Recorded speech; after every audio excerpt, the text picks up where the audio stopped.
Demon slayer season 4 episode number 3। Episode की शुरुआत टेंगेन उजुई से होती है। हमें टेंगेन डीमन स्लेयर्स को फिजिकल ट्रेनिंग देते हुए दिखाई देता है। टेंगेन की ट्रेनिंग से डीमन स्लेयर्स की हालत बहुत ही ज्यादा खराब हो जाती है। ये देखकर टेंगेन कहता है, अगर तुम मेरी ट्रेनिंग में फेल हो गए तो सानेमी और मित्सुरी की ट्रेनिंग में तुम्हारा क्या होगा। तभी वहाँ पर तांजीरो आ जाता है। तांजीरो अब पूरी तरह से ठीक हो चुका होता है। तांजीरो को देखकर टेंगेन कहता है, तुम काफी समय के बाद मिलने आए हो। मैंने सुना है कि तुम फिर से अपर मून डीमन से लड़े थे, इसके बाद भी तुम्हारे हाथ पैर सलामत है, ये तो अच्छी बात है। इस पर तांजीरो कहता है, आपने मुझे जो सिखाया था उसकी वजह से मैं सरवाइव कर पाया। इसके बाद तांजीरो की भी फिजिकल ट्रेनिंग शुरू हो जाती है। जो ट्रेनिंग बाकी डीमन स्लेयर्स बड़ी मुश्किल से कर पा रहे होते हैं, उसमें तांजीरो को बिल्कुल भी परेशानी नहीं होती। इसके बाद लंच टाइम हो जाता है, जहाँ पर तांजीरो की मुलाकात टेंगेन की वाइफ से होती है। टेंगेन की वाइफ्स तांजीरो से मिलकर खुश हो जाती हैं। हम देखते हैं कि टेंगेन की ट्रेनिंग से सभी डीमन स्लेयर्स की हालत खराब हो चुकी होती है। अगले सीन में रात हो जाती है और दो डीमन स्लेयर्स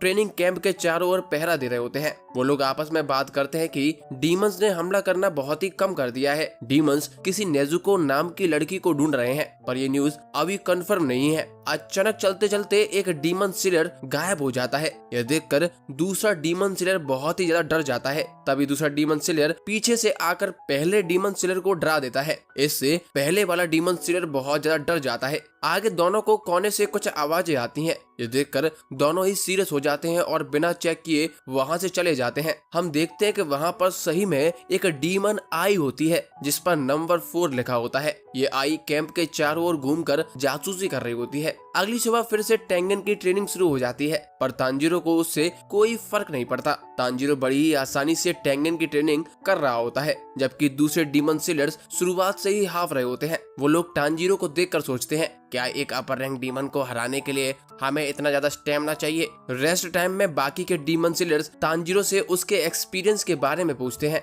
इस पर तांजीरो ने बताता है कि अपर रैंक डीमंस बहुत ही ज्यादा स्ट्रांग होते हैं। पलक झपकते ही मैं जमीन पर गिर चुका था। तांजीरो सभी को अपनी लड़ाई के बारे में बताता है, पर तांजीरो डीमंस के बारे में नहीं बता रहा होता है। वो केवल अपनी लड़ाई के बारे में बता रहा होता है, जिससे किसी को भी ज्यादा कुछ समझ नहीं आता। हमें पता चलता है कि ये टेंगेन की ट्रेनिंग का आखिरी दिन होता है। टेंगेन सभी को एक बड़े से पहाड़ का चक्कर लगाने के लिए कहते हैं। इसके बाद सभी डीमन स्लेयर्स एक एक करके जाने लगते हैं। टेंगेन की वाइफ तांजीरो से कहती है, टेंगेन ऊपर से भले ही स्ट्रिक्ट हो, पर वो अंदर से बहुत ही ज्यादा नरम है। कल टेंगेन ने तब तक खाना नहीं खाया था जब तक कि आखिरी मेंबर वापस नहीं आ गया था। टेंगेन खुद उसे पहाड़ से उठा कर लाए थे। तभी वहाँ पर टेंगेन आ जाता है। टेंगेन कहता है, मैंने सब सुन लिया। मास्टर उबुयाशिकी ने मुझे डीमन स्लेयर्स की जिम्मेदारी सौंपी है। मैं सभी डीमन स्लेयर्स का अच्छे से ध्यान रखूंगा। इसके बाद तांजीरो भी वहां से चला जाता है। तांजीरो रास्ते में सोचता है कि सभी डीमन स्लेयर्स जो हाशिरा बनते हैं सच में बहुत दयालु होते हैं। ऐसा सोचकर तांजीरो गियू के साथ अपने नूडल्स खाने का कंपटीशन याद कर रहा होता है। तांजीरो का पेट एकदम भर चुका होता है, पर उसके लिए ये कंपटीशन जीतना बहुत जरूरी होता है, जिससे गियू हाशिरा ट्रेनिंग में हिस्सा लेने के लिए मान जाए। तांजीरो को ऐसा देखकर गियू अपने लिए 1 प्लेट नूडल्स और तांजीरो के लिए 2 प्लेट नूडल्स ऑर्डर करता है और तांजीरो से कहता है कि मैं बस यही आखिरी प्लेट खाऊंगा। अगर तुमने तुम्हारे 2 प्लेट नूडल्स खत्म कर लिए तो तुम जीत जाओगे। तांजीरो सोचता है कि ये थोड़ा मुश्किल था, पर गियू और ज्यादा खा सकते थे। उन्होंने मेरे लिए हार मान ली। अगले सीन में शाम हो जाती है। हम विंड हाशिरा सानेमी और सरपेंट हाशिरा ओबेनाई पर शिफ्ट होते हैं। सानेमी ओबेनाई से पूछता है, तुम्हारी ट्रेनिंग कैसी चल रही है। इस पर ओबेनाई कहता है कि ज्यादा खास नहीं। मुझे लगता है कि जिन्हें मैं ट्रेन कर रहा हूँ वो लोग अपर रैंक डीमंस के सामने टिक भी नहीं पाएंगे, पर फिर भी हमें उन्हें ट्रेन करना होगा क्योंकि मास्टर ऐसा ही चाहते हैं। इसके बाद ओबेनाई सानेमी से कहता है, आखिर तुमने मुझे यहाँ क्यों बुलाया है। इस पर सानेमी कहता है, क्या तुम्हें याद है हमने जो कैसल देखा था। मुझे लगा था कि हमने डीमंस को पकड़ लिया है, पर वो डीमंस बिना कोई सुराग छोड़े एक पल में ही गायब हो गए। इस पर ओबेनाई कहता है, मैं भी कब से उसी के बारे में सोच रहा हूँ। क्या ये डीमंस का कोई खुफिया वेश है। सानेमी कहता है, मैं भी कब से इस कैसल के बारे में खोज रहा हूँ, पर मुझे कुछ भी नहीं मिला। दोनों बात करते हैं कि सभी डीमंस अचानक से एक जगह पर इकट्ठा हो रहे हैं। इसका मतलब ये बात सही है कि उनका टारगेट तांजीरो की बहन नेजुको ही है। जरूर कुछ बड़ा होने वाला है। सानेमी कहता है, कुछ भी हो मैं सभी को खत्म कर दूंगा। इस पर ओबेनाई कहता है, ये डीमन स्लेयर कॉर्प्स के लिए बड़ा ही बैड लक है। मेरा सारा ध्यान हाशिरा ट्रेनिंग पर है, पर जब भी मैं इस सिचुएशन को ध्यान से सोचता हूँ तो मुझे केवल एक ही चीज समझ आ रही है। हम देखते हैं कि ओबेनाई का हाथ शेक कर रहा होता है। ओबेनाई अपने हाथ को कसकर पकड़ लेता है और कहता है, ये शांति किसी बड़े तूफान से पहले की शांति है। इस पर सानेमी कहता है, जो होगा सो होगा, उसके लिए अभी परेशान होने का क्या फायदा है, वैसे मुझे पता है इसे कैसे शांत करना है। इसके बाद दोनों लोग एक दूसरे से आपस में लड़ने के लिए कहते हैं। आगे हम तांजीरो पर शिफ्ट होते हैं। रात में तांजीरो टेंगन की वाइफ्स की हेल्प कर रहा होता है। टेंगन की वाइफ्स तांजीरो को एक चाय पीने के लिए देती हैं और उसे शुक्रिया भी कहते हैं, क्योंकि तांजीरो ने इंटरटेनमेंट डिस्ट्रिक्ट में उनकी जान बचाई थी। तांजीरो कहता है कि ये सब मैंने अकेले नहीं किया है। ये सुनकर टेंगन की एक वाइफ कहती है, हाँ मुझे पता है, तुम्हारी बहन, बोर मास्क वाला लड़का, पीले बाल वाला लड़का और टेंगन, तुम सभी ने मिलकर डीमंस को हराया है। अगर कोई एक भी कम होता तो हम सुबह का सूरज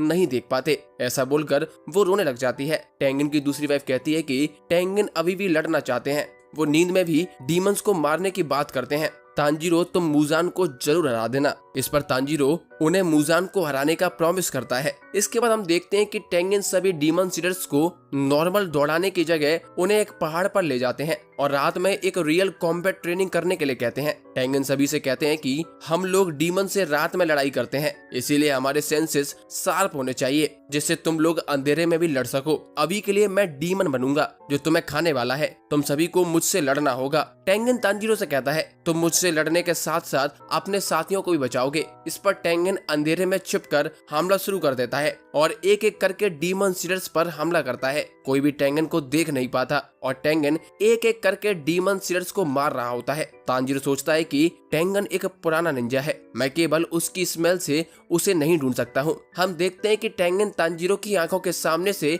3 डीमन सीलर पर हमला करके उन्हें बेहोश कर देता है। एक डीमन सीलर कहता है कि मैं एक हाशिरा से नहीं लड़ सकता हूँ। ये सुनकर टेंगन बहुत तेजी के साथ उस डीमन सीलर के पीछे आ जाता है और कहता है, अगर कोई डीमन तुम्हारे सामने होगा तो तुम तब भी यही कहोगे क्या? ऐसा बोलकर टेंगन उसे भी बेहोश कर देता है। अब टेंगन के सामने तांजीरो खड़ा होता है। तांजीरो अपने आसपास खड़े डीमन सीलर से कहता है, अगर हमने कोई भी चालाकी करने की कोशिश की तो टेंगन उसे तुरंत ही समझ जाएगा, इसीलिए सभी लोग मेरे आसपास आ जाओ और टेंगन को कोई भी मौका मत दो। ये सुनते ही सभी डीमन सीलर्स तांजीरो की तरफ भागते हैं, पर टेंगन भी उन पर हमला करने लगता है। जैसे ही टेंगन एक डीमन सीलर पर हमला करता है, तांजीरो बीच में आकर उसे बचा लेता है। दोनों की तलवारों की स्पीड इतनी तेज होती है जिसके कारण दूसरे डीमन सीलर्स थोड़ी दूर जाकर गिर जाते हैं। तांजीरो सोचता है, मैंने टेंगन के हमले को रोक लिया है, पर एक हाथ के बाद भी टेंगन का हमला इतना ज्यादा स्ट्रॉन्ग है। इसके बाद दोनों लोग एक दूसरे पर हमला शुरू कर देते हैं। तांजीरो और टेंगन को एक साथ लड़ते हुए देखकर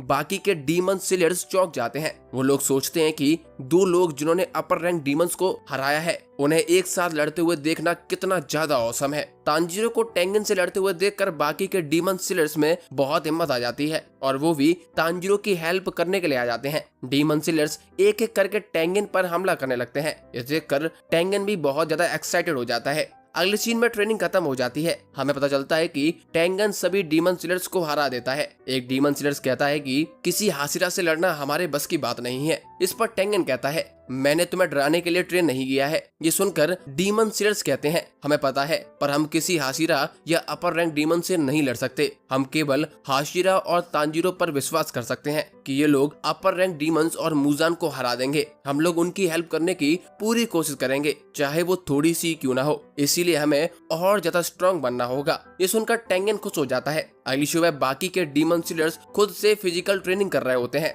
टेंगन तांजीरो से कहता है कि तुम आगे जा सकते हो, तुम्हारे लिए यहाँ कुछ भी नहीं बचा है। हमने भले ही अपर रैंक डीमंस को हराया है, पर जब तक मूजान को नहीं हरा देते तब तक कुछ भी बदलने वाला नहीं है। टेंगन भी तांजीरो से मूजान को हराने के लिए कहता है। इस पर तांजीरो भी हाँ कर देता है। इसके बाद तांजीरो सभी डीमन सीलर्स, टेंगन और उसकी वाइफ्स को शुक्रिया कहता है और अगली हाशिरा ट्रेनिंग के लिए निकल जाता है। रास्ते में तांजीरो को उसका क्रू मिलता है जो तांजीरो को उसकी अगली ट्रेनिंग की जगह पर पहुंचा देता है। हम देखते हैं कि तांजीरो की अगली ट्रेनिंग मुइचिरो के साथ होती है। मुइचिरो सभी डीमन सीलर्स को शॉर्ट ट्रेनिंग दे रहा होता है। उसके सामने कोई भी डीमन सीलर टिक नहीं पाता। मुइचिरो एक डीमन सीलर से कहता है, सोचो अगर ये एक असली लड़ाई होती तो डीमन तुम्हें अब तक 3 बार खा चुका होता। और इसी के साथ ये एपिसोड खत्म हो जाता है। दोस्तों बताइए आपको ये एपिसोड और मेरा एक्सप्लेनेशन कैसा लगा है, कमेंट जरूर करिए भाई। अच्छा लगता है